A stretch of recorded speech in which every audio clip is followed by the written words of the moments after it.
You're listening to Parasearch Radio, news, views and reviews from the world of the paranormal from across the UK and beyond.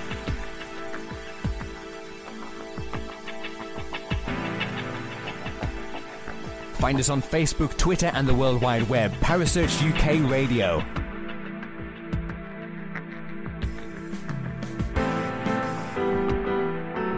Parasearch Radio, broadcasting to the UK and beyond.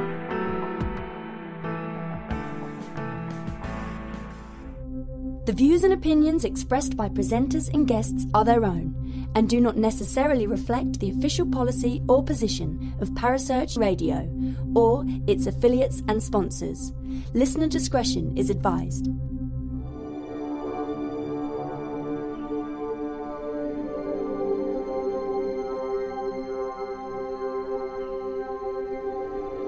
You're listening to Kerry Greenaway and Mark Manley on the Dark Mirror Paranormal Show, only on Parasearch Radio.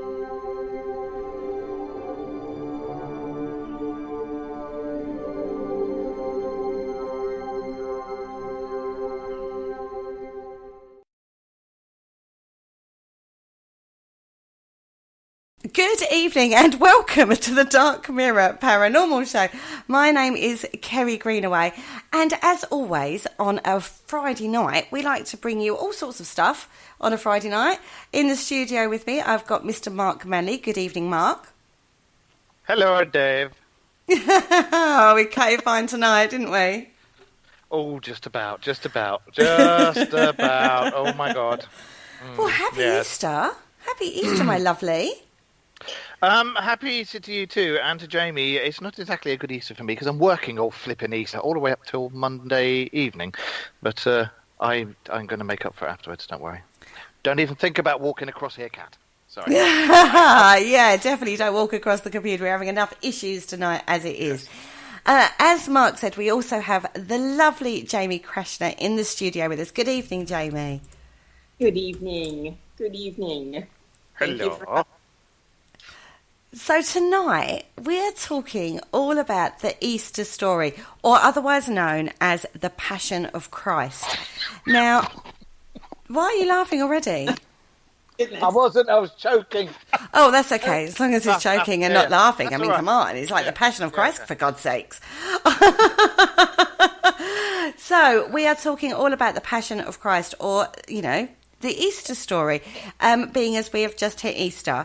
And we've talked about religion in regards to the paranormal, the supernatural before, and I think it's one of the times of year that even if you're not religious in any way, shape or form, it is a story that actually hits home on so many levels. Now, we've all seen various shows. Aliens. No, I was thinking stage shows like Jesus Christ Superstar. We've seen Mel Gibson's The Passion of Christ, because these it does seem to be, of all the parts of the Bible or Jesus' story, the Easter story or the Passion time does seem to evoke an awful lot of emotion in people, even if you're not religious and don't believe in Jesus Christ or God. Isn't that right, guys? Or am I batting the wrong field out here? That was a completely wrong expression, but you know where I was going with that.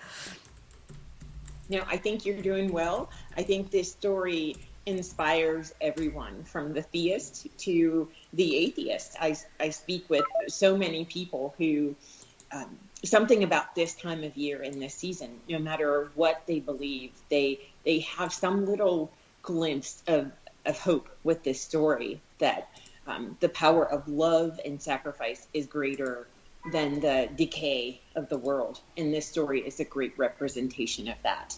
And I think it gives hope to man, and that's powerful. Yeah, hope is, I would say, one of the strongest emotions that you can feel. It's the thing that carries you through the darkest times in your life, that glimmer of hope. Even if you think you're hopeless, you're never hopeless, because you've always got that one thing that drives you on. And that is, like you say, blind faith and hope that things will get better, that things will come out the other side. And I think this is very much demonstrated in the Easter story. Yes, we're not forsaken to nothingness, the hope that there is something there. Even when logic tells us, no, there is no heaven, there is no hell, there is no other place. I've never met a person who didn't have hope that something greater was waiting on the other side of the sorrow that we experience with life. And that's what this story is to me personally. I agree. I totally agree with that one. So I thought what we'd do is we'll have a look at the whole story of the Easter story, or the Passion of Christ, because I went to work today, and as I'm walking through the town, the local church is becoming a bit of a thing in the UK. I don't know whether it's a thing in America, but they reenact the story of Christ. They call it the Passion. Yes. And it goes over 4 days, from Friday through to the Monday. And you get like people from the local church and actors all getting involved together to reenact this story at various times, places around the town, basically. And I love that, because regardless of your religious opinion, we'll go with that, regardless of your religious opinion, it does bring that story to life in a way better than if you can sit in a church and listen to someone just doing a preach. It really does bring it more to life.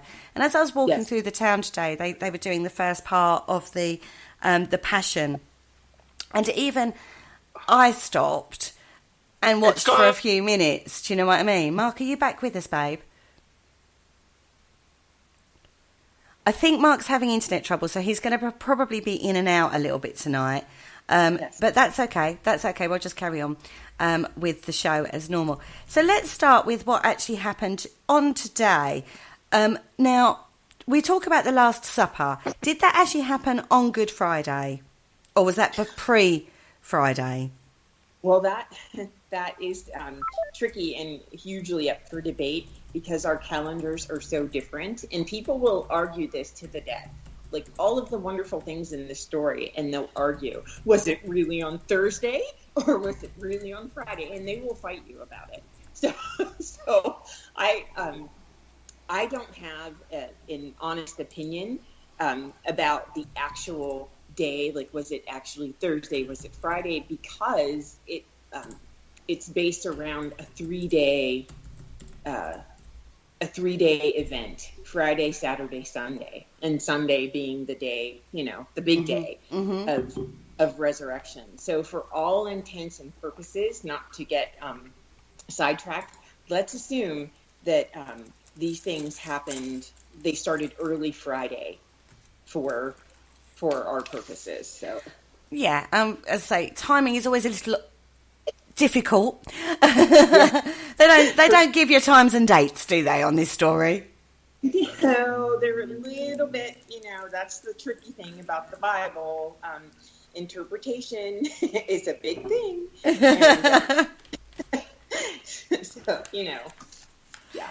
Exactly. So we'll go to the Last Supper, and this is basically where Jesus sits down with all of his disciples and has a meal and comes out with a lot of premonition about what's going to happen in the days ahead. Mm-hmm. So do you tell us a little bit about that? Yeah, you know what? I don't know what's happening. You're blinking out a little bit, but I am going to keep going from what I hear. Okay. Hopefully you the Last Supper, it was their final meal in the Gospels, and the Gospels are Matthew, Mark, Luke, and John in the Bible, and every Bible. Those are considered the Gospels. And so it's actually commemorated by Christians on Monday, what we call Maundy Thursday. Mm-hmm. So that goes back to your thing, like, did this all start on Thursday, like the Holy Thursday? And the Last Supper, it provides evidence to what Christians celebrate and recognize all the time is the Lord's Supper or Holy Communion, where they, take the sacrament, and that would be the example of having the body and blood of Christ, which we represent with some kind of bread or, and wine or juice, whatever, your personal church does. But it's not about those elements. It's about the offering of it and what it represents. So that supper was just a very critical point, because at that meal, that's where the predictions really, really started. And Jesus knew, he revealed then that there was a betrayer among them. And he also revealed that that another disciple would deny him. And they just vehemently denied that. Like, I would never betray you, Lord. I would never deny you. You're our God. You're the rabbi. And certainly we see where that it comes to pass. But it's the Eucharist in which Christ took the bread and he broke it and he said, "This is my body that I give to you." And he washed their feet, which is a very symbolic thing. It's lowly and humble and represents servanthood.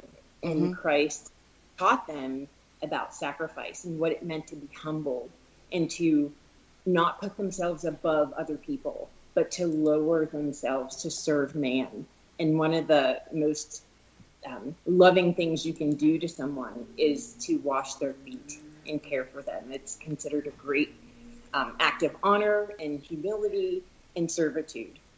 And he gave that to them by he washed their feet. And I think that's pretty amazing that the Son of God, as they believed, is washing their feet and giving them that last example of grace and love. Yeah, considering he knows, in whatever way you want to look at it, whether it's a premonition or premonition. He knows what's coming. He knows where this is leading, and even though he was worshipped by so many, and bearing in mind he'd entered towns and people were singing his name, and he'd had all of that go on around him, he could have got quite, excuse the expression, up his arse, really, quite frankly. Yes. And he never showed that. There are instances of this being really pissed, like turning over tables in the temple about greed and theft and, money. But as far as with human beings, he never failed. The examples we have, just incredible acts of mercy. And from the least deserving people, from the tax collectors, from the prostitutes, from every degenerate person that society looks down on. You said degenerate and I appear. There you are. There are miracles. There are miracles, damn it. Hello, me. Yes, you. You are definitely a miracle, Mark. That is for sure. It's a miracle that you're actually managing to stay on for more than 2 seconds with your internet tonight. Linda's reset the router and we've had much shouting between us to see if it's still working or not. And I've been messaging you from my phone. So I know. Trying to concentrate on 3 things at once. Sorry, it's me finding out about the naughty side of Easter. Yeah, but we're concentrating on the Passion of Christ tonight, so we're not going to go into the naughty side. Passion and all that, right? But we're actually at the point of Last Supper, Mark. So we're talking about Jesus's humbleness in washing feet of his disciples and his premonitions at that Last Supper. So he didn't see a cat in his dreams or anything? Not like you did, no, but he did see some, Judas betraying him. If that, as they say, like I said, I've always said, I think he was a real person. I do genuinely think he was a real person. I think so too. Mm-hmm. Yeah, I do. I'm not swayed with the idea of monotheism or anything like that. And as you know, I'm not particularly religious. I'm spiritual, but I'm not religious. Yeah. However, I do believe that there are... If you bring aliens into this at this point, I'm going to slap you. I do believe that there are advanced alien races. I've said it so many times. I know. They appear in something that we would all recognise. And so he was either an incredibly clever man or not from here. He was from Manchester. Or from Manchester. Oh God. Or he may have come from Uranus or anything like that. I don't know. No, I have to say, this particular story, I don't see this as a religious story. I see it as a spiritual story. Because of the person that, regardless of what you think, we've said this right at the beginning of the show. He knew what was going to happen. He knew what was going to happen. He was humble, even though he was given accolades, and he he was like the rock star of the day. You know what I mean? But when you look at the story, he remained compassionate, empathic, humble. He remained all of those things, even with all these, and I'm going to use air quotes, gifts that he had. And this is a story of spirituality, not specifically religion. And this is the point, actually, we're going to get, or we're getting to out of this. So he's at his Last Supper. He's had these premonitions. He still remains humble, even though he knows someone's going to betray him. He knows that in his soul. He knows where this is going. And he still remains. Yeah, betrayed him with the kiss. And he also gave a prophetic offering that another disciple would, probably more offensive, deny him. Yes. That would sit with him and be his brother and say that, I will die for you, Lord. I will sacrifice for you. But then when the pressure and the heat came for him, he knew. He said, no, Peter, you know what you're going to do? You are going to deny me 3 times. You're going to deny that you know me. You're going to deny that I'm the Christ. You're going to deny everything about me. And, Peter was just like, how could I ever do that? Like, I'm on Team Jesus, I'm all in with you. Yeah. And, he just looks at him and he's like, well, no, I'm sorry. You are going to fail with this. And that was a very profound thing, because Jesus so loved Peter. He so loved him. And Peter probably never, according to scripture, just never got over that betrayal, and just lived every day in servitude and just fighting the good fight, until his end. Yeah. So, yeah, that's a pretty profound thing. Like you mentioned, how you have this very close, loving, almost familial friendship with Mark, and just think about, in that sense, how much you two love and care for one another. And if he looked you dead in the face and said, Carrie, you know what you're going to do? You're going to betray me. You're going to tell me that I'm shit. You're going to tell people that I'm nothing. That She already does. Even exist. I do that every day. Yeah, but die for it. I don't think she'd do that if somebody had you on the rack. Oh, no, I wouldn't do that. No, I wouldn't do that. Yeah, so just think about that, the people that you love the most, and knowing that, wow, and then dying for them anyway. Like, just imagine being able to look around the crowded room and knowing every rotten, horrible thing that every human has done and will do forever and ever and ever, and then choosing to die for them anyway. That is the story, the crux of the story that makes it so powerful. Like, who would do that? It's the ultimate expression of love. Yes. The laying down your life for not just your friend, but for your enemy. So not a dozen red roses and a box of milk tray then? No, unfortunately not. No, so at that point in time in his life, he's sitting there with all these people that are close disciple friends, and he knows where this is going. And then he goes through a time in that garden, doesn't he? It's the Garden of Gethsemane. Yes. Where this happens. And he goes off. They all fall asleep after the meal and whatnot. Yeah. And he has a time, doesn't he, where he calls out his dad, basically. He goes, "Wait, why am I going to have to go through this? I'm doing my best. I've done everything you've ever asked of me. Right. And it's still not enough. You still want me to make the ultimate sacrifice here." Well, he went off even by himself. And like you said, you're right, he went off by himself and told them, though, he said, my soul is crushed with grief to the point of death.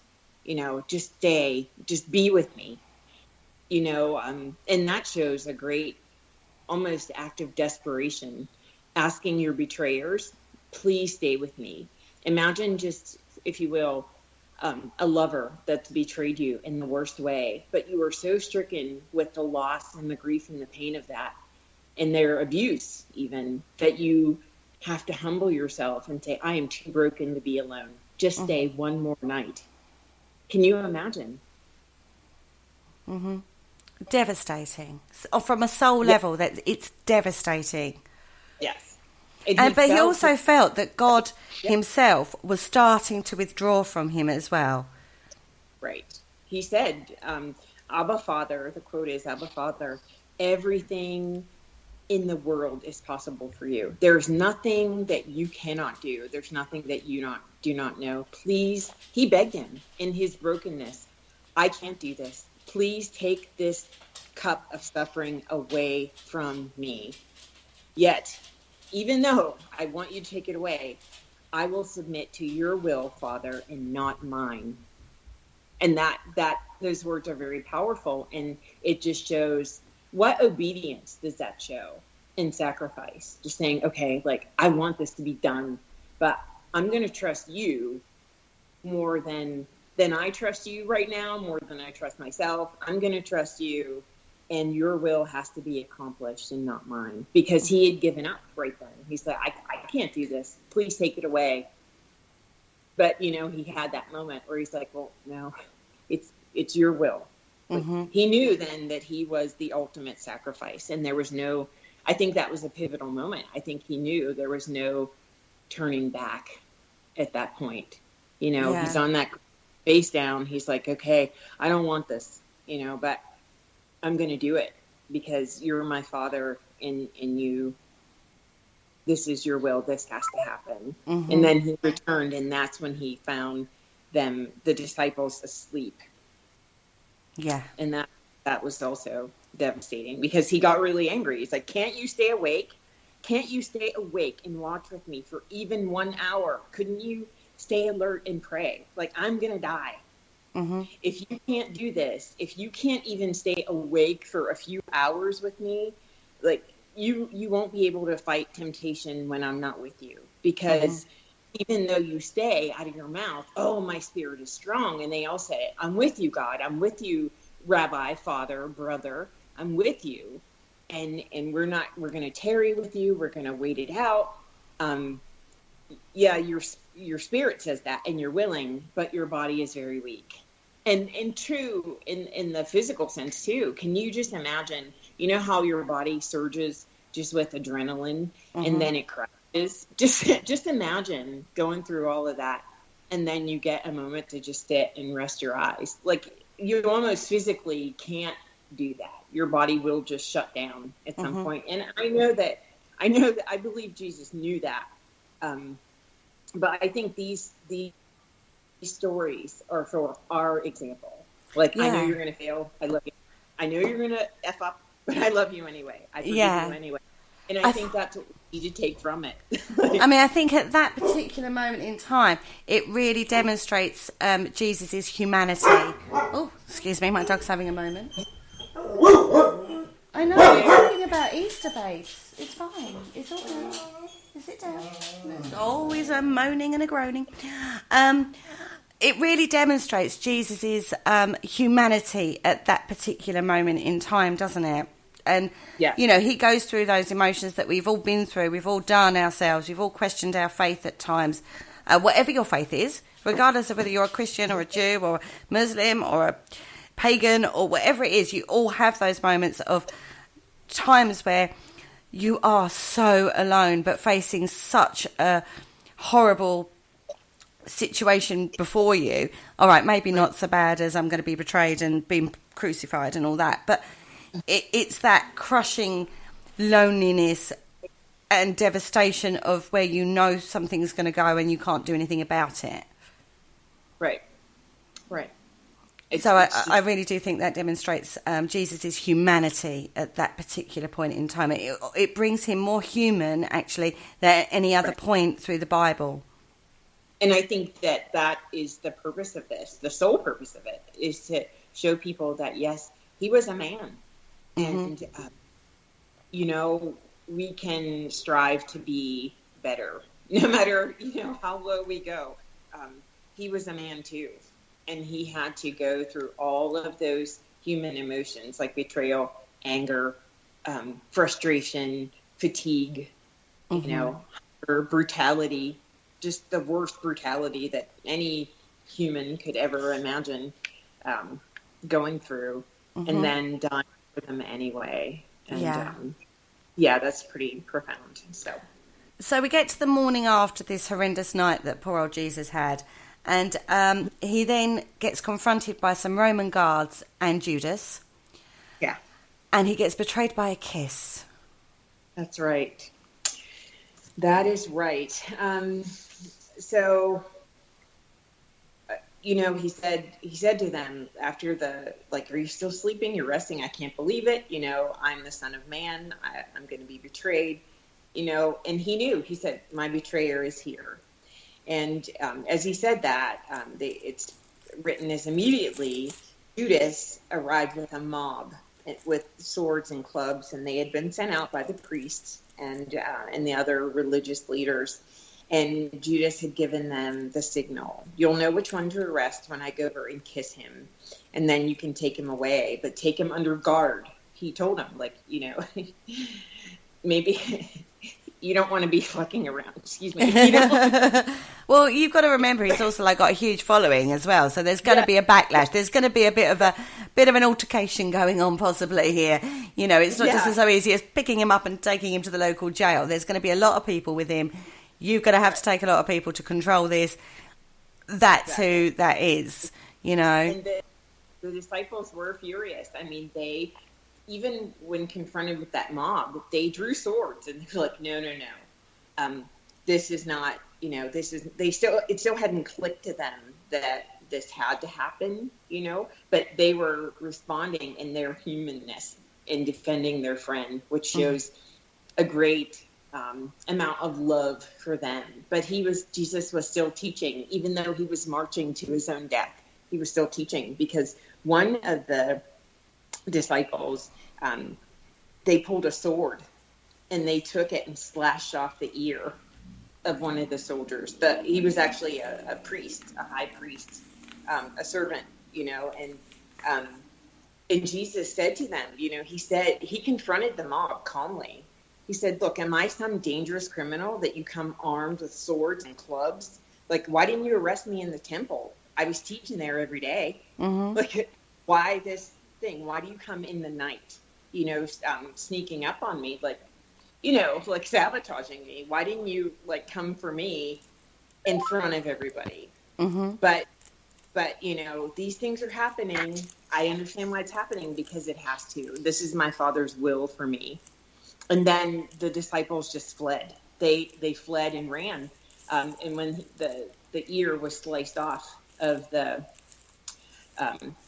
mob, the high priest servant, Jesus took the ear and he it's reported that he reattached the ear with just the power in his hand, that he was able to heal that bleeding and restore the ear. And the soldier that came for him, he fell back. And he's like, whoa, wait. Now, my ear was just...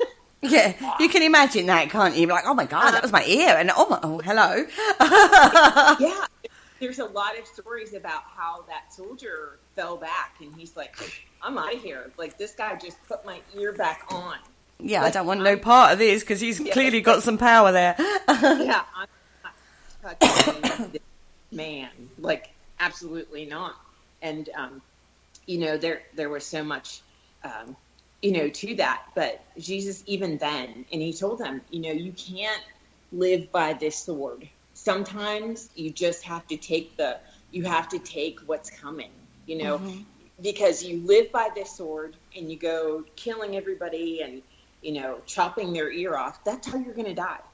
If you live this way, this is how you die. And he was teaching, even then, and he was taking. It's like live by the sword, die by the sword.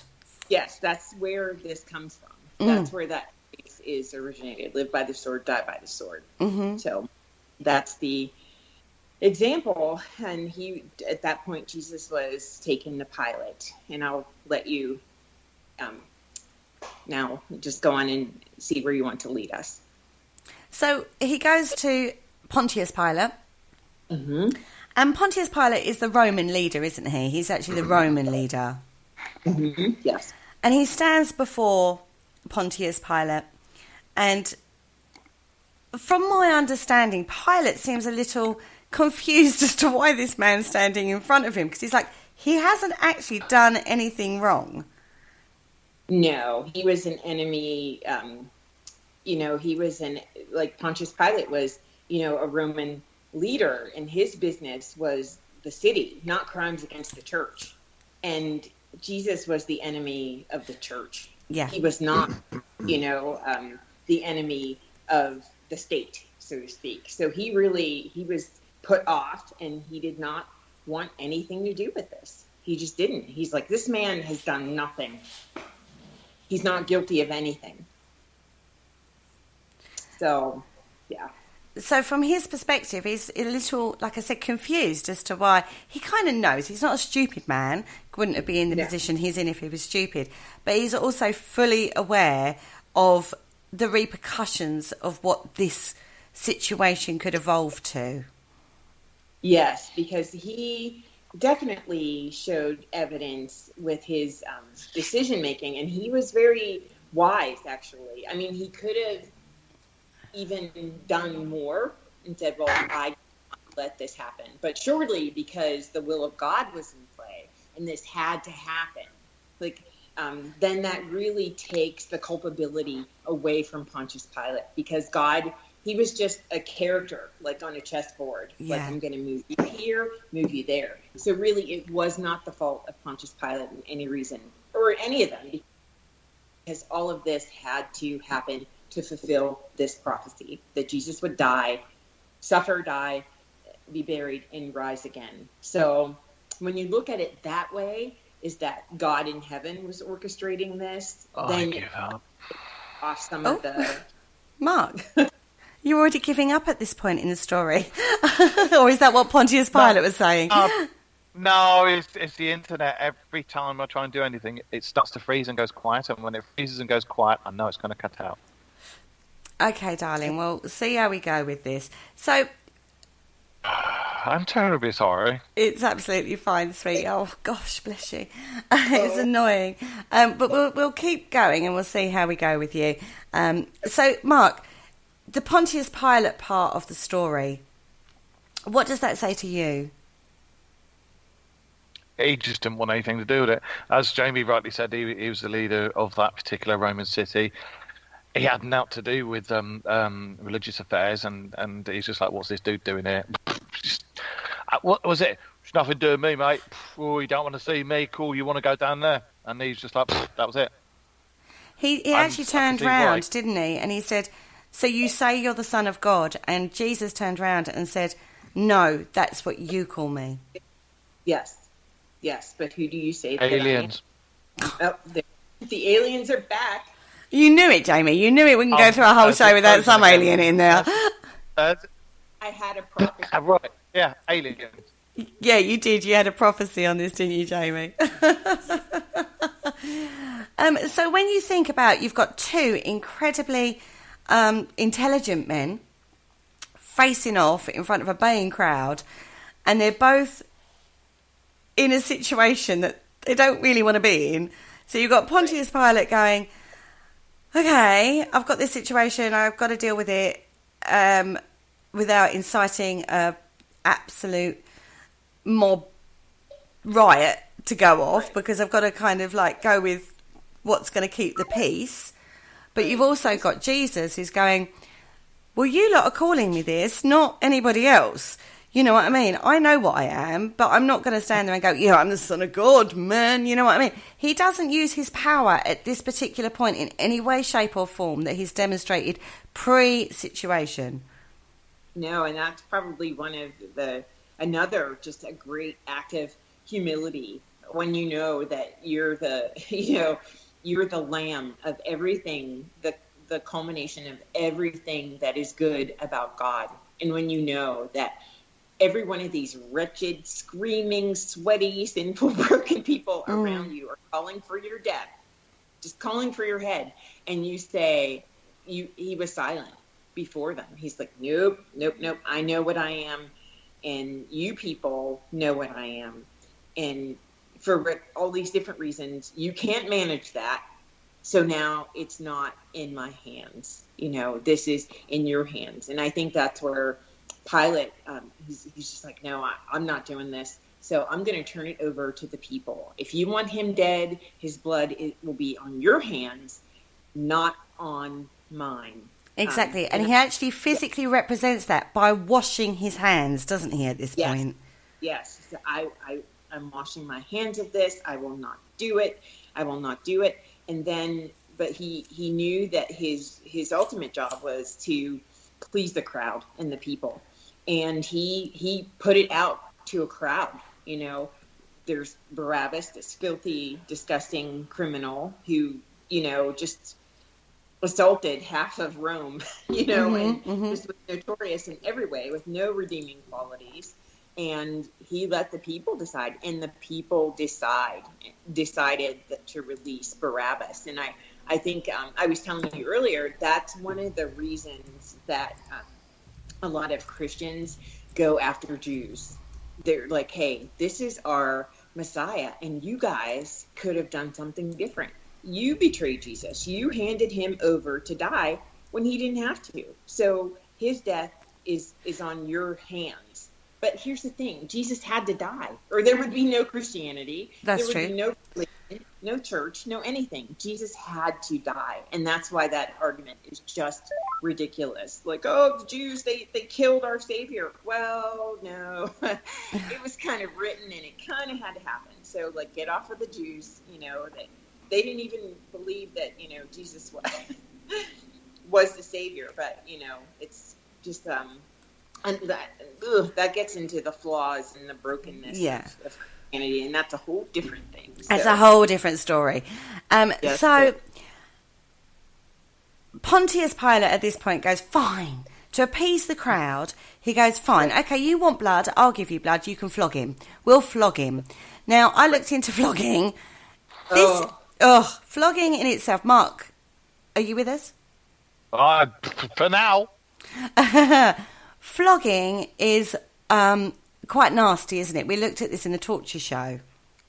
Yeah, flogging. Yeah, if it's just a normal whip, it's still going to strip the skin off. But if it's one of the whips that's got bits of metal embedded in it, or shards glass and stuff like that, then it's really going to just tear the flesh from you.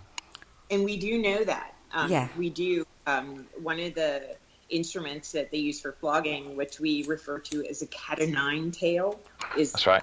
Yeah, so with strips of leather, and this particular one had, glass and rocks and bone and sharp thorns and just every wicked thing they could put into this leather, and they just beat him to a pulp, and they were taunting him, yelling, "Hail, King of the Jews! Come on, save yourself!" And they beat him everywhere without, stripped him naked. They spit on him. They just did every conceivable thing that they could do to denigrate him as a human being and totally mock that he was the Son of God. Yeah. I'm just not even sure that that's even possibly forgivable in my mind, I agree. I just, when I was looking into that particular part of it, I was horrified that people do that to another person to start with, which I did through the whole torture show. I mean, the levels people go to hurt another human being is absolutely astonishing. But regardless of who or what you are or what you've done, I still think physical violence is one of the horrendous things that we, as a race of humans, have done to each other. I think Mark keeps dropping in and out, bless him, bless his cotton socks. But that still wasn't enough at that point to satisfy the baying crowd, was it? It really wasn't enough.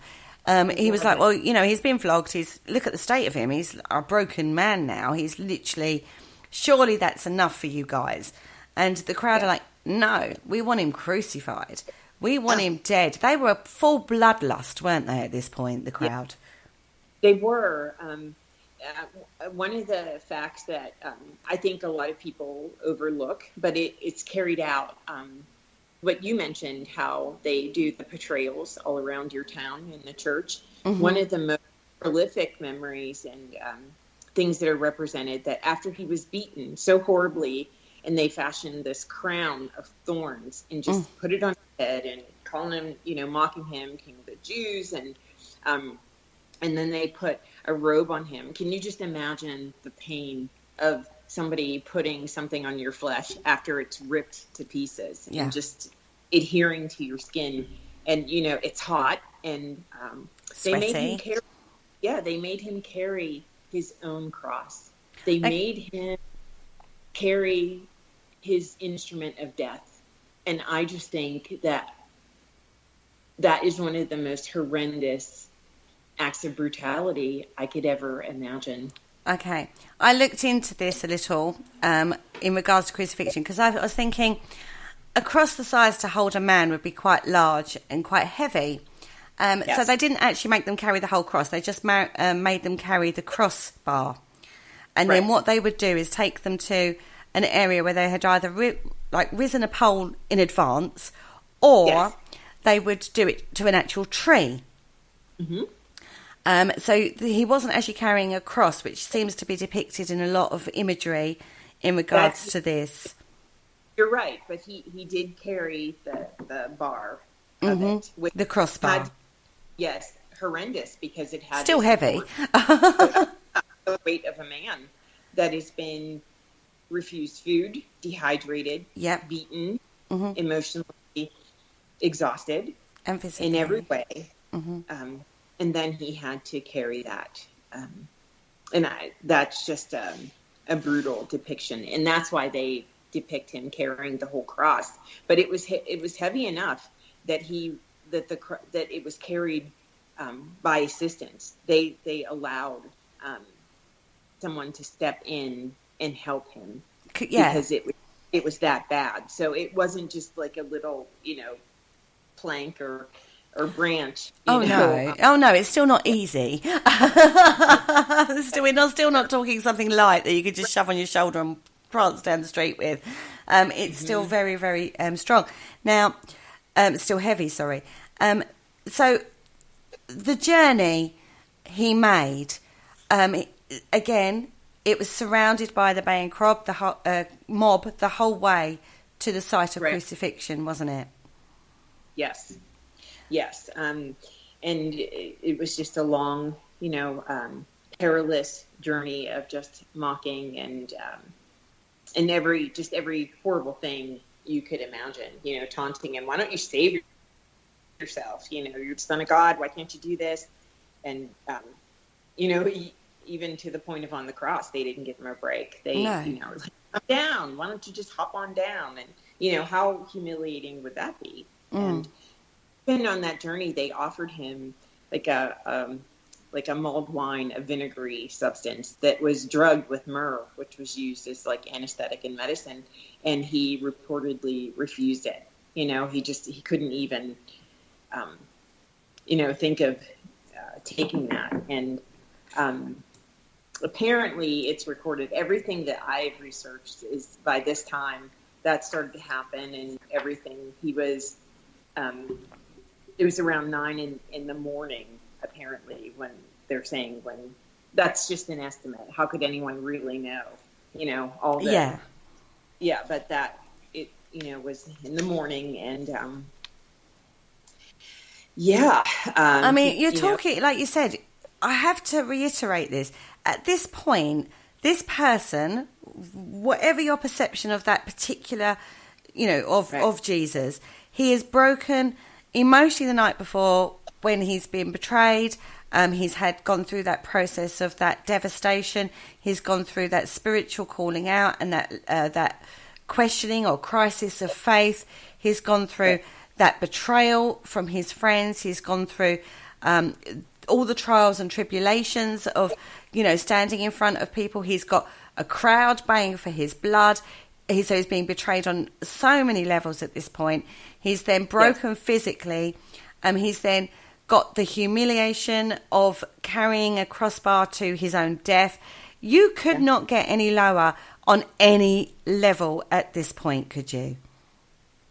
No, I don't believe so personally, and I'm speaking as a human, which I fully believe, Mark, all of us, we all feel like Jesus really existed. This just wasn't a fairy tale. I mean, I know that the mind can come up with some of the most inconceivable, brutal stories, but they all originated somewhere. And, for all accounts and purposes, we believe that this existed, and he really went through that. And as a human being that has suffered a lot, I just can't imagine that, that level of intensity and suffering. And I would probably be begging to die by that point. Or looking for the nearest cliff, Yeah, I mean, at what point do you give up hope? I mean, the one thing that we said right at the top of the show was this story gives you, no matter how bad it gets, it gives you hope. There couldn't have been much hope other than his faith, which had been in crisis the time before. That's all he had left. Or was he purely on auto function at this time? Because, mentally... You can't even conceive mentally where his mental state is at this point. No, and I believe, like I said, I have been through extreme physical duress to the point of having a heart attack and being awake through it, and which is very nasty. And I just can't imagine this. But one of the things that people said to me during all of that and all of the different things that I endured, they said, how did you just talk through this and just get through it? They said, you almost seemed removed from your body. And I compare my suffering to that of Christ. But I'm telling you that the body is so fantastic that way. And now we look at it as all science. We're looking at it from a scientific point of view. We know that when it goes into too much stress, hormones and things kick in to almost remove us from that. It controls pain, it controls fear. Our body is so skillfully set up that they regulate those things, so we just don't drop dead. Right? Yeah. It's very true. Itself. And something had to kick in. What we look at as science, which back then they would say, oh, that's the Spirit of God, that was God's grace. And but when you think about that and now and look at how people survive these horrific cases of abuse and things, especially children, they're so amazingly resilient. And they say, you get to have so much pain that your body can't process any more pain because it would shut down. And so something kicks in with our nervous system, and that's complicated, but it shuts down the pain receptors. It shuts down the response to torture and fear and all of those things. And it has to, or else we'd never survive it. So sure. I agree with you. Definitely on autopilot. And I'm sure that being the Son of God had to have some benefit because, Very well, yeah. You would hope. Yeah. You would have that hope there that, at some point, But you're right. On a physiological basis, his body is purely in autopilot, just go through the motions and just getting through moment per moment of that. So we get to the point of crucifixion. Right. Now, I looked into crucifixion. There's like I keep saying, when we think of Jesus on the cross, there's a very specific image that conjures up. And people forget or are not knowledgeable about the actual process of crucifixion. they didn't cross the feet at the bottom of the stake, I suppose you'd call it. They used to put it either side. Mm-hmm. There was also, it would go through like a wood washer. The nail would go through a wood washer into, and as I said, it used to be almost like a tree. We have this image where he's up high on a cross and everybody would see it. They didn't often do that. They often put them on routes into a city as a warning to people, and they used to do it at eye level more than up high. Everybody sees it as an up high thing because of the imagery that you're used to. When you actually look into the history of crucifixion, it's more lower level, so you can see into the eyes of somebody that's suffering. They used to put the feet either side of the up stake. Yes, correct. And so your ankles were supporting you, and it used to go through the ankle bone. Now, your arms were obviously outstretched, and it's often through the palms, but they also used to do it through the wrist as well, in two places, because you've got to remember, if you think physiologically, that's quite a small area, should we say, to support weight. Right. Now, you never died specifically from crucifixion. You died from the effects of your injuries pre-crucifixion, because we're talking about they would have had floggings and stuff like that. You also have a thing called asphyxiation. So your lungs are filling with water. Yes, it feels like a drowning. It's suffocating or being smothered. And it can last days. We're not talking like, this is not a quick thing. You don't die of bleeding, because where they penetrated your body with the nails, it isn't high artery points. Do you know what I mean? So you don't actually die from the injury sustained from the crucifixion. You tend to die from asphyxiation rather than anything else. So you've got... Sorry, Jamie. No, that's okay. It's just a prolonged, agonizing punishment. It's part of the discipline of it. So other people, like you, exactly like you said, they need to see crucifixion was a warning death. Like, look, this is what happens when you break, the law here. And the way that they did it was so brutal, because they gave you enough support, like you mentioned, through the feet, that you could, leverage your body up a little bit to gasp a little bit of air. But the pain was so intense that you had to just let go and fall back down. So it's literally like gasping up out of the ocean for a sip of air, and then falling back down to suffocate for 20 or 30 more minutes until you could, extend your body up for another gasp of air. And you died by suffocation. And exhaustion and other things like that. I mean, obviously you're dehydrated because you're not being fed or watered whilst you're in this state either. Right. So it was a long, drawn-out process. Now, this is one thing that marks the Jesus crucifixion as quite unusual. Because although he sustained a huge injury through his flogging and obviously through the crucifixion in regard to his hands and his feet, he passed over quite quickly. Yes, he did. He was so, brutalized in every way. I think that definitely, played a part in it and how quickly he died. But a lot of phenomenon happened when he died, and it really had to get to a point where he had to suffer so long and so horribly. And the last thing he uttered, which I do a horrible interpretation of it, but the sky was becoming ominous, and he suffered and suffered. And really, the people that needed to reconcile with Jesus were able to do that. He called down and spoke, and he said, they brought his mother to him, and they said, your mother's here. And he's like, who's my mother, who's my father, the people, these people, like, this is no longer, he gave up everything on that cross. He's like, this is no longer my mother, this is your mother.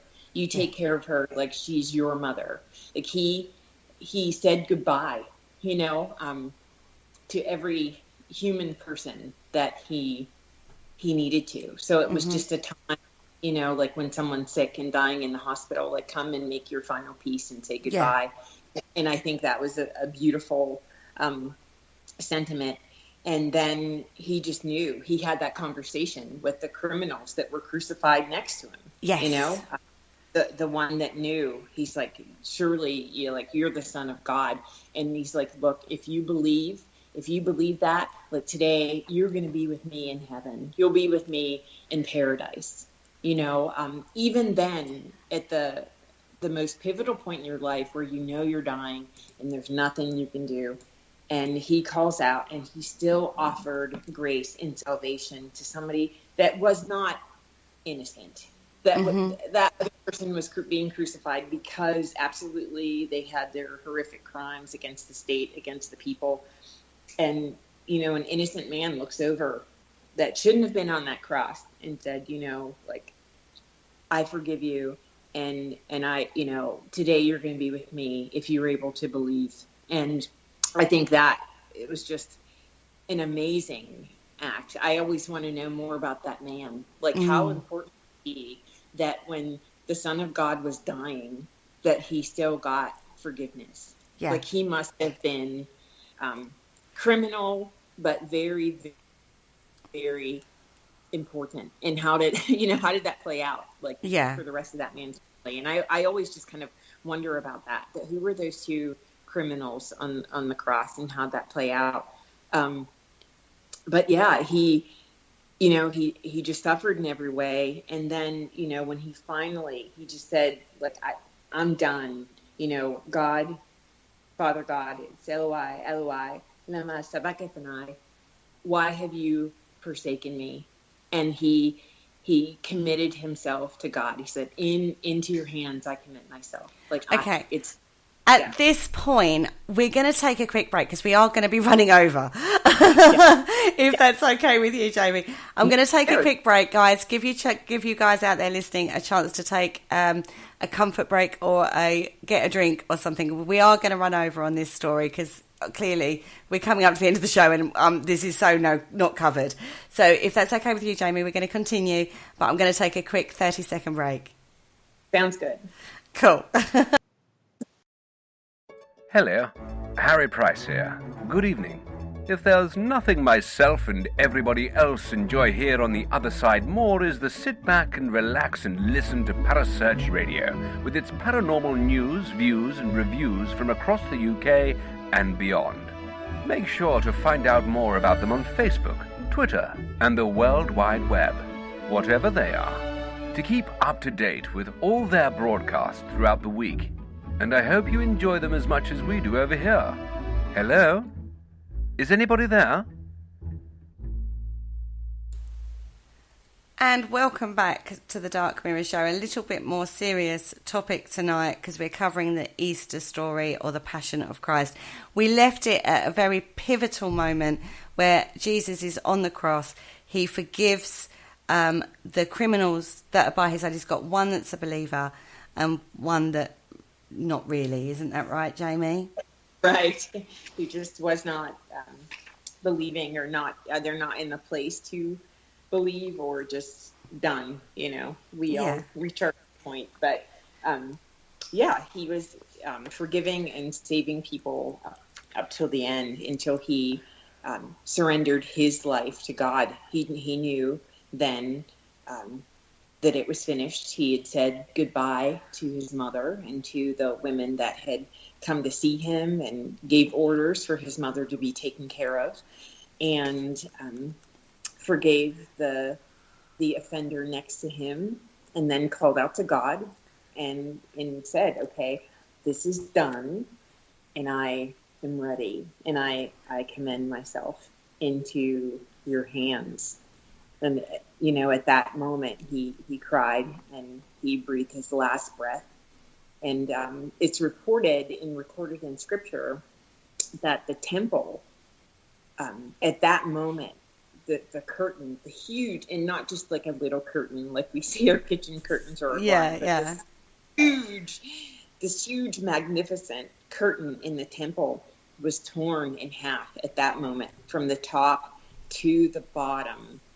And there was so much account. There was a Roman officer that was there and stood facing him and saw how he died. And this officer, who was, not a believer, he was one of the deniers of Christ being the Son of God. He said, this is not normal. What I'm seeing is supernatural. Surely this had to be the Son of God. This is no normal man. Mm-hmm. And let me retract just a little bit. At the point he's on the cross, at that particular point, he becomes fully mortal, doesn't he? He has that separation of spirit and God from him, and he becomes a fully mortal human. Yes, and that was evident in his actions, in his brokenness, in his farewell. And he had to, if you look into all the details, and I encourage all of you that are listening to look into that, some of the phenomenon that happened when he was dying. And Jesus knew that he was completely on his own on that cross. And he had to call out, to his Father, who had always been there, always been there. He had to be physically separated, spiritually from heaven. At that point, his body was unclean. He was no longer the sinless, pure lamb. He was a bloody, sacrificed lamb that was alone on that cross. No mother, no mortal father, no anyone. It was just the cross. Completely broken. A Alone. man, not a son of God or anything else. At that point on that cross, he became a man and still had humanity to reach out in a spiritual way to the person next to him and give comfort and forgiveness and faith and hope to the person next to him who was just as broken a man as he was at that particular point in time. And that's quite a spiritual thing to do. It is, because there was no separation between the two. They were just two. No matter what people thought they knew about Jesus, at that point, he was on display as a criminal, as an enemy of God, an enemy of the state, crucified and condemned alone. He was no different from the others hanging there waiting to die. And he knew that he was absent from his Father, because it's like, hey, why? Like, I can't take anymore. Why have you forsaken me? And so when you think about being forsaken, you're totally cast away and discarded. The Spirit of God was removed from him, and it had to be for that to take place, and for all of that sacrifice, and for the humanity of it, and for people to see him as a broken, dying man, not magic, guy that was gonna, pop back up in 3 days and say, "Hey, be right back," like, look at me, I'm like, dealing with this, like I'm a savior. He didn't have that mindset. He's just like, look, I'm dying in the worst way. And he's calling Dad, like, where are you? Like a scared child that's sick in the middle of the night. Like, where are you? Are you here for me? Like, why isn't anybody around? And that shows his humanness. And I don't care what you think about the idea of religion and all the garbage that goes along with it. Just that, the fact that story is written and recorded shows an extraordinary amount of beauty and grace, like you said. Totally. Now we have a lot of supernatural happenings around this time. At the point of death, he commands his spirit into the hands of his Father and passes over and is dead, effectively, on the cross. Now, as I say, if you don't know some of these happenings, the weather at that time, or the geological conditions, should we say, were quite extreme. we have the curtain ripping in the main church, don't we? Yes. Yes. And these are all hugely, and these all allegedly happened at the point of his death. So at the moment he passes, these things are happening, which, bearing in mind, everybody who has been baying for his blood now must be thinking, oh my God, we've done a big mistake here. You know what I mean? It's like, we've just upset God, basically. Yeah. And the humanity he's displayed throughout this whole process is quite astonishing for a human person. So all these indications are basically, this was more than a normal man. Yes, more than a man. And at that point, nothing like a man at all. Yeah. There was report of an earthquake, what we call an earthquake, but the earth shaking and splitting. Mm-hmm. The sky went dark for 3 hours, and that's Mm-hmm. significant too. Because 3 is a big number. It represents the Trinity, the Father, the Son, the Holy Spirit, Mm-hmm. the 3 days, the Friday, the Saturday, the Sunday, the death, the crucifixion, resurrection. 3 is very important. And so it was no coincidence that for 3 hours, things went dark. And so all of these very powerful supernatural things that weren't so common in that time, that in essence was, the symbolization, I think, that people needed to see. And like you said, I'm sure they were scared to death. Like, what have we done? It's that moment of realization, I think, that actually is amazing rebirth of faith that comes through that, in all honesty. So at that point, a Roman soldier comes along and shoves a spear in Jesus' side. And what floods out of Jesus is not just blood, but water. Mm-hmm. And that becomes quite integral because it's not an expected thing, really. I mean, we've talked about it's a form of asphyxiation through drowning. Usually that's where the lungs fill up with blood in this particular instance, but he flooded with water and blood. Yes, that is true. And that and the science kind of answer to that is what we think is that he was flogged so much that he lost so much blood.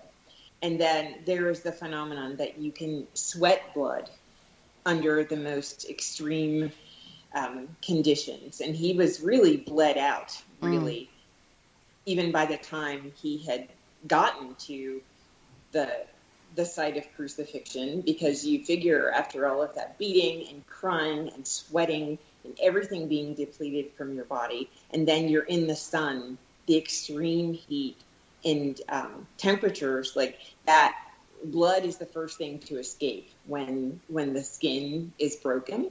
So that is going to be the first thing gone. And people don't think that, but really it is. Blood is the first thing to escape, not the other, fluids in our body. And, but yeah, it's just amazing because when you think of how the heart works and how you need blood and oxygen and everything to keep your heart pumping. But really, Jesus was bled out at that. And what is left is other fluids that your kidneys and everything produces. But there's a lot of significance to it. The water that came out. People have a lot of different theories about that and what that represents. And I'll let you go back to that because obviously you've researched it and you know a good bit about it. Oh no, not as much as you do. That's why you're on the show. But it just is very, very significant that water is the essence of life. Yes. And the fact that is what came out of him. And bearing in mind, if you look back at the symbology, we all assume it's a cross that's raised high.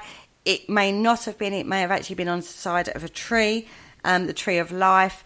There is a lot of symbology surrounding this, and with the manifestation of certain things that were happening at that time as well, like you said, the earthquake, the curtain ripping.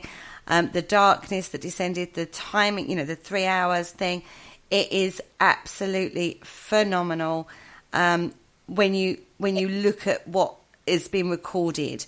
Now, post-death, now bearing in mind the baying crowd has left long ago. They've done their job. They've got what they wanted. Then they get all these things happening. Jesus passes over. He's left on the cross. Who takes him down from the cross? Is that recorded at all?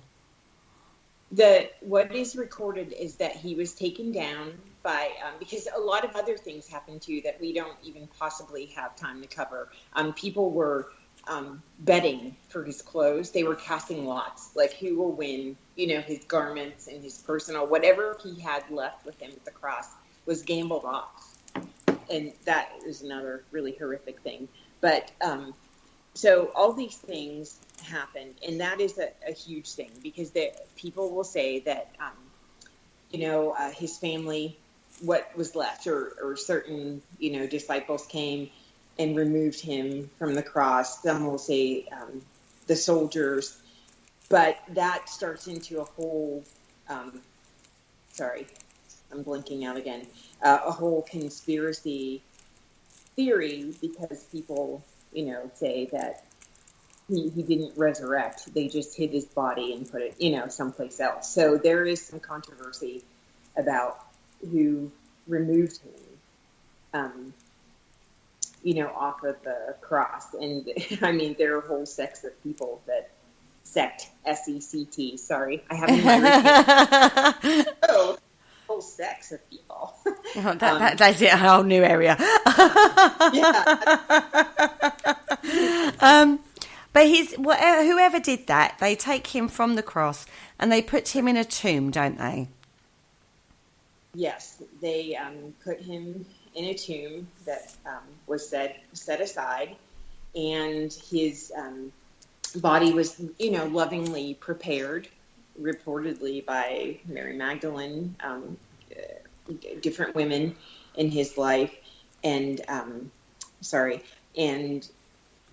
he was pretty heavily guarded, and that is a big point of controversy. And his people believe literally he was stolen from the tomb. That is just the biggest theory, that he did not rise again. Everyone has the phrase, "Oh, you're zombie Jesus, you're zombie." Who comes back, after that. But so the biggest thing is that the body was stolen, and everyone that saw him after he resurrected, that they were, just hallucinating with grief, that they, that it was not possible to happen. So that's the big thing, is that he didn't, he was placed in a tomb by a man recorded as Joseph of Arimathea. And they believe also that he, was his body was stolen because they felt like, okay, well, they're going to desecrate his body more, and we're going to protect this. But there's the evidence of the people who saw him, after he died and resurrected. So you can get into that whenever you definitely are ready. So it is a little sketchy. And also when you look at how they would normally treat somebody who has died on a cross, they would just cut them down and chuck them in a mass grave. They wouldn't really give them any respect post-death. But in Jesus' case, he was treated with a huge amount of respect from people that carried his body. They anointed his body. They put him in a tomb. It was heavily guarded. There was differences in how his body was treated to how a normal criminal was treated. Do you think this was because of the occurrences that happened at that point of death? I think that was some of it, a healthy dose of fear, like, what have we done here? And but some of it was prepared, like they knew the tomb they would put him in, and really he had, and I believe too, Pontius Pilate had a hand in this. He allowed that he really could have stopped all of that. Like you said, if someone was sentenced to crucifixion, they were pretty much garbage and they were done, But Jesus wasn't like that. His body was treasured and, like you said, anointed and herbs and wrapped and cared for and lovingly protected. Because I believe, like you said, they knew at that point when that curtain tore, when the darkness came for 3 hours, the earthquake. And just imagine what isn't recorded. Imagine what chaos that city must have been in. Mm-hmm. Imagine just what people were doing. The fear factor. Yeah, the fear factor kicked in at that point for the populace. Yeah, and I think they had to be protected. They had to, protect his body. And he was put into a private tomb. And so, yeah, I think that's pretty, amazing and profound that he was given that kind of honor. But I think other things went into it other than just the fear of what happened afterward. I think then at that point they had to protect him that way. But I imagine the death and the occurrences just shook that part of the world. Mm-hmm. And people had to be in complete, disarray and unrest. And so I think it had to happen that way. And not everyone knew that what the disciples knew and what Jesus knew, that he was coming. Like, the people really didn't know that. No. And if the knew did not believe that. So they didn't have any reason to think, this guy's going to be back in a few days. I'm sure that everything was just in an uproar. But yes, he was treated with great respect. Something like a priest would be given. Yeah. No, I agree with you. I mean, I think at that point, from a populist point of view, they know their actions. They know they've been part of a baying crowd. They know they've been crying out for the crucifixion. They got what they wanted. He dies.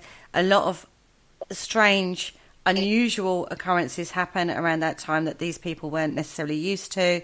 It puts doubt in your mind.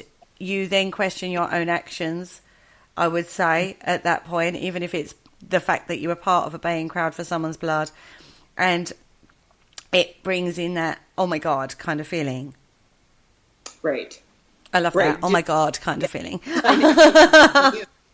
What have you done? Yeah, what have I done? Like, my part in that is self-responsibility point of time. So they go to the tomb and they find that his body is missing. Mm-hmm. It's not there.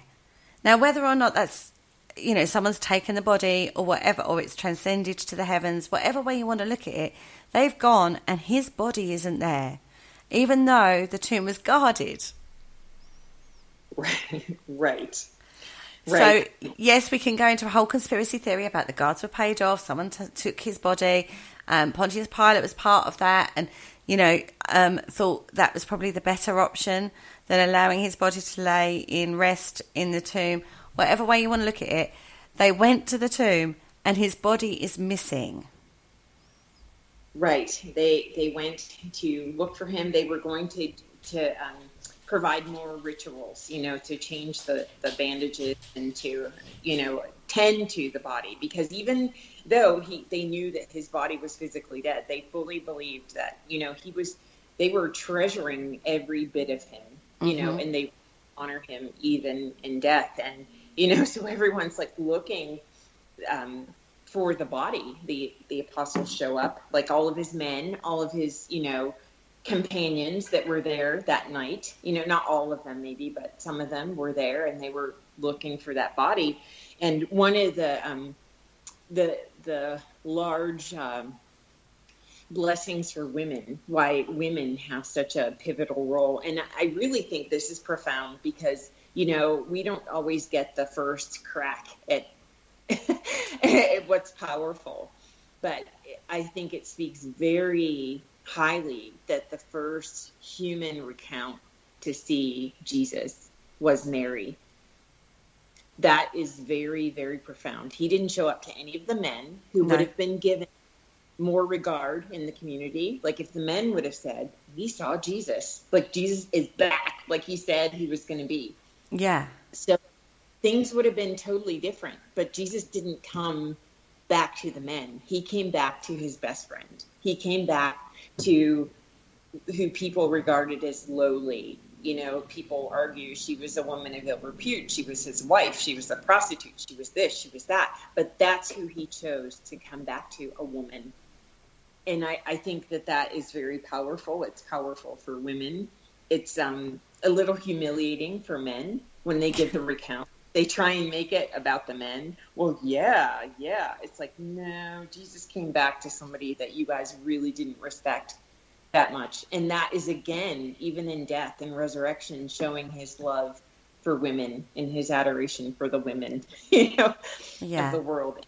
That is a very powerful, loving statement right there, because like the Son of God is resurrected and he's back. He's like, Mary, it's me.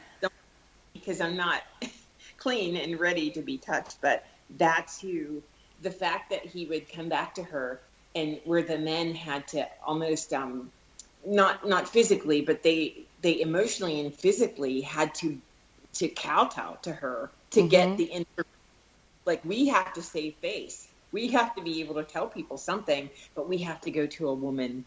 Yeah. And a woman that is not so respected. And so what a woman. Yeah. Like, we've got to go to this woman. Oh my God. Yeah. Like, they had to go and submit to a woman for the eyewitness account of Jesus being back. And I think that's pretty fantastic. Yeah, I do too.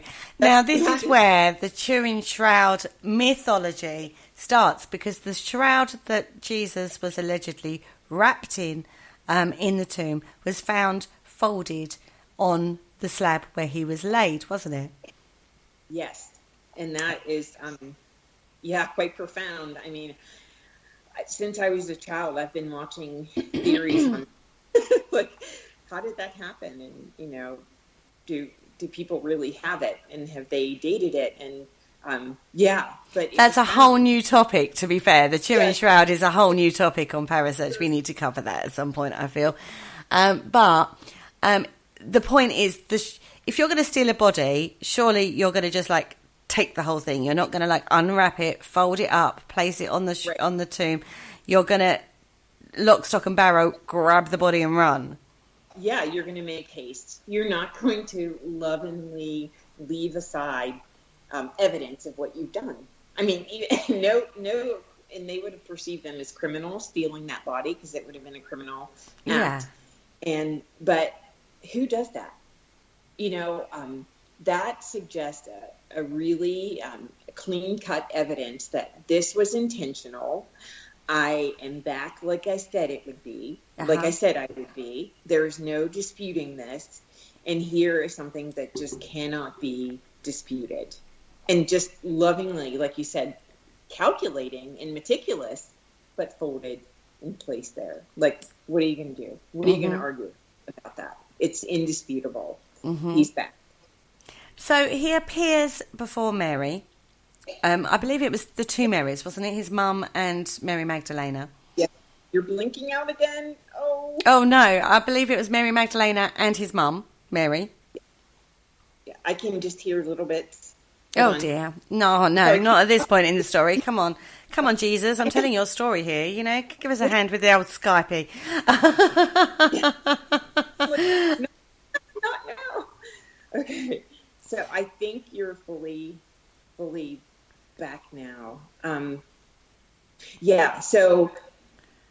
Jesus appeared, and first Mary Magdalene, and there's Mary, the mother, Mary's mother, mother of James, Salome, and Joanna, and he appeared to these women, and but an angel forewarned them, like he's back and he's risen, just like he said he was going to. And, he greeted them, and they dropped, to the ground, and they worshiped him. And that's recorded in the book of Matthew, verse 28, for anybody who wants to. I forgot to give references as verses. I'm sorry to anyone listening, but you can reach me. Yeah, Carrie, and I'll give reference. But, Peter also saw Christ. And it was a private appearance to Peter, because remember I mentioned earlier that Peter was so beloved, and he betrayed him by saying that I don't know him. So he loved Peter so much that he appeared to him, and that's found in the book of Luke for anybody who cares. Mm-hmm. And it was private and very nurturing and very loving, like here. And that's where there was that reconciliation with Peter. Like, I forgive you. You know, you're human, I'm human, I died human, I'm back as God in the Messiah, and I forgive you. And that was another very loving offering to Peter, to the one who had betrayed him that way by denying him. Mm-hmm. And later he appeared to others, and I believe it was by then it was in the village named Emmaus, like Emmaus, for anyone that can't understand my accent. Very American. Yes. And he approached, and he traveled with them, but they didn't know they were in the presence of the Lord. It says in the scripture their eyes were prevented from recognizing him. And so he didn't fully reveal himself to all these random people, but he was somehow disguised, or the people had a kind of blindness to who they were seeing. They recognized him as a stranger and not as the who now has become the Messiah, the sacrifice. So, mm-hmm. And I heard a reference. He appeared for 40 days after he passed to various people in various circumstances. Yeah, there were 7 disciples. He appeared at 8 days after that happened. He appeared to the disciples with Thomas included, and they were all crying out. They recognized him, and they said, "My Lord, my God," and that was in the book of John. He appeared with 7 disciples at the Sea of Galilee. And so over that time, he was back, and he was in another mountain in Galilee before 11 disciples too. And I'm trying to think this off of my head. And I have I mean, we're talking multiple sightings. We're not talking like individual people having an experience, which you could argue various theories on what that experience was for that person. Right. You're talking multiple experiences from multiple people at a time, which actually makes it more questionable in one way, but more verifiable in another, because you've got multiple accounts of the same thing. Right. Exactly. Even the biggest, one of the biggest controversies came is that he appeared to over 500 people, and they all had kind of the same account at the same time. Mm-hmm. And so that didn't help things. It caused more, speculation. And he appeared finally to Saul of Tarsus, who eventually his name changed, and he's known as the Apostle Paul. And that was their proof. All these appearances convinced all the disciples beyond any doubt that he had risen from the dead. And it wasn't a fluke, because he, the more evidence he had to prove to as many people as he could that this was the Jesus that, was, who gave the Sermon on the Mount, the man who healed, the man, he was the prophet, the rabbi, and now considered Messiah. So, the Son of God. Yes. On that note, I think it's a fitting point to leave the story of Christ through this time. It demonstrates the cycle of life, the birth, death, resurrection of a person's life. In many forms, in many phases throughout your life, you'll go through this.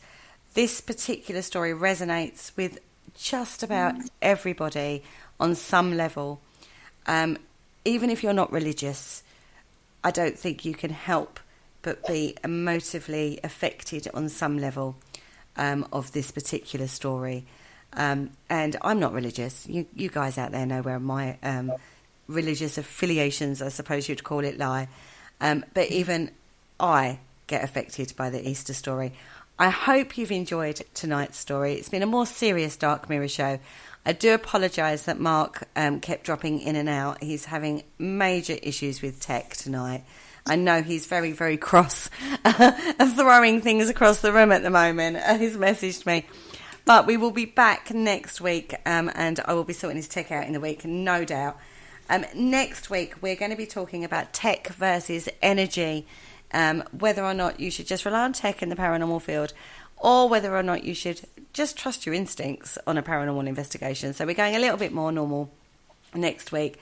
I felt this story was important to break down and discuss fully in detail and look at the humanity behind the story rather than the fluff of the Easter story that we all tend to buy into.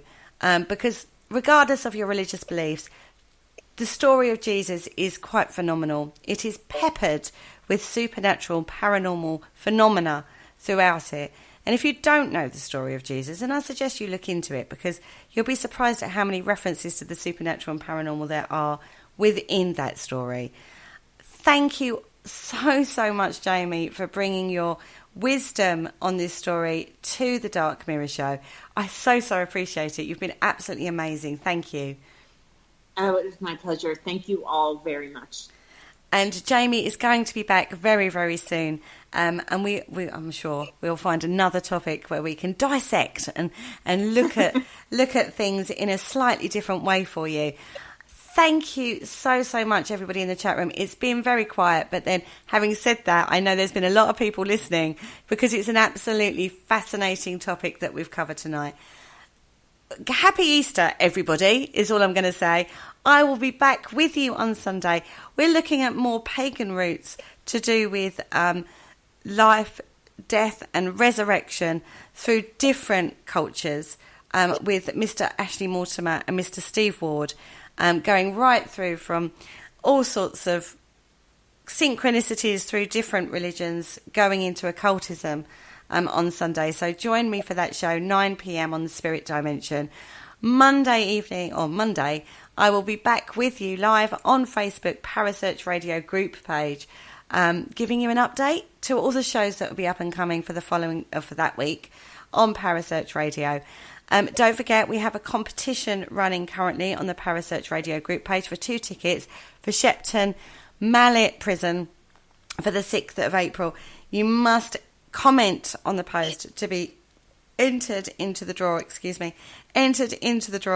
Don't forget, we have a new website as well, which is parasearchradio.com. So pop over there, check out. You can check out blogs, you can check out our supporters, you can check out the presenters.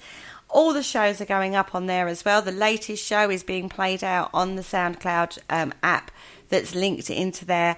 Thank you once again, Jamie. As always, a fascinating show. Thank you so much for joining us. My pleasure.